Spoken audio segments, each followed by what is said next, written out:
శుభోదయం.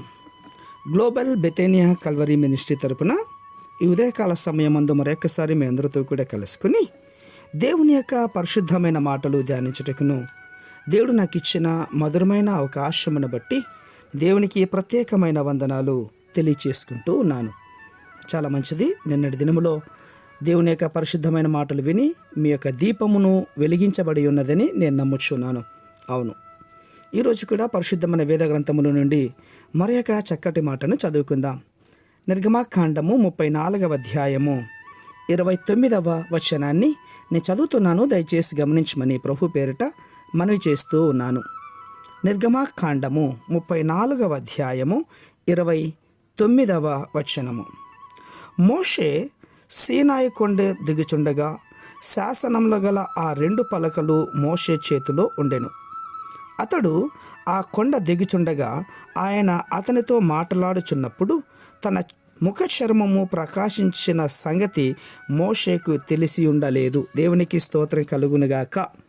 అవును ప్రియులారా, రాతి పలకల మీద దైవ శాసనంలో రాయించటానికి 40 రోజులు పట్టింది. ఆ రోజు ధర్మశాస్త్ర ప్రధాన కార్యక్రమం దేవుడు 40 రోజుల్లో ముగించాడు. అయితే నూతన నిబంధన ధర్మశాస్త్ర ప్రధాన కార్యక్రమానికి ఎన్ని రోజులు పడుతుంది? ఎప్పటి వరకు దేవుడు అలా ప్రాస్తూనే ఉంటాడు. విశ్వాసి హృదయం మీద దైవ శాసనాలు వ్రాయబడే ఈ అపురూప కార్యక్రమానికి పరాకాష్ఠ ఏంటి? అవును, ఇదిగో లేఖనాలే మనకు సమాధానమిస్తోంది. ఆ శాసనములు గల రాతి పలకలను చేత పట్టుకుని కొండ దిగుచున్న మోషే ముఖ చర్మం ప్రకాశించింది అని. అది ఆనాటి ధర్మశాస్త్ర ప్రధానానికి పరాకాష్ఠ.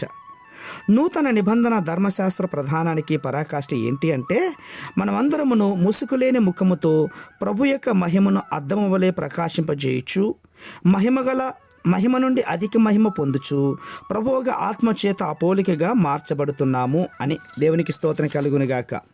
అది నూతన నిబంధన ధర్మశాస్త్ర ప్రధానానికి పరాకాష్ఠ. ప్రియులారా, 2 కొరింథీయులకు రాసిన పత్రిక 3వ అధ్యాయం అంతా కూడా జాగ్రత్తగా చదివి చూస్తే ఆ అధ్యాయం అంతా కూడా విశ్వాసి హృదయం మీద దైవ శాసనం వ్రాయబడుచున్నటువంటి విషయాల గురించి అక్కడ లిఖించబడి ఉంది.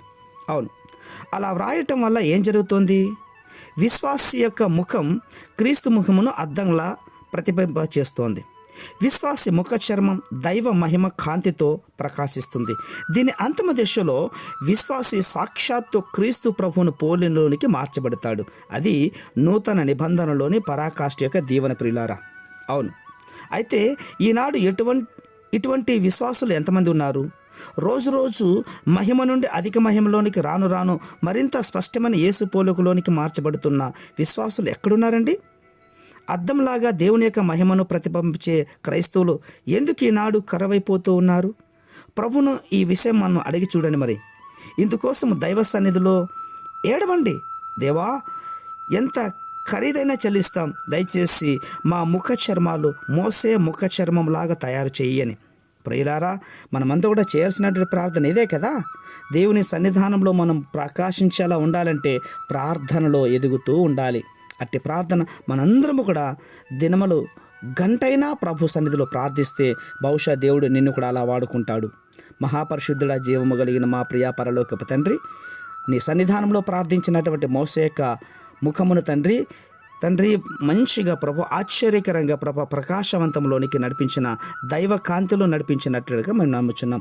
ఈ మాటలు వింటున్న వారందరూ కూడా ప్రభు ఈ క్షణంలోని వారు ప్రార్థించడానికి ప్రయత్నిస్తుండగా వారి ముఖములు కూడా అలా ప్రకాశింపచేస్తున్నదికి స్తోత్రాలు అర్పించుకుంటూ ఇందు నిమిత్తం మీకే స్తుతి, ఘనత, మహిమ, ప్రభావములు సమర్పించుకుని అడిగి వేడుకుని పొందుతున్నాం మా తండ్రి. Amen, amen, amen.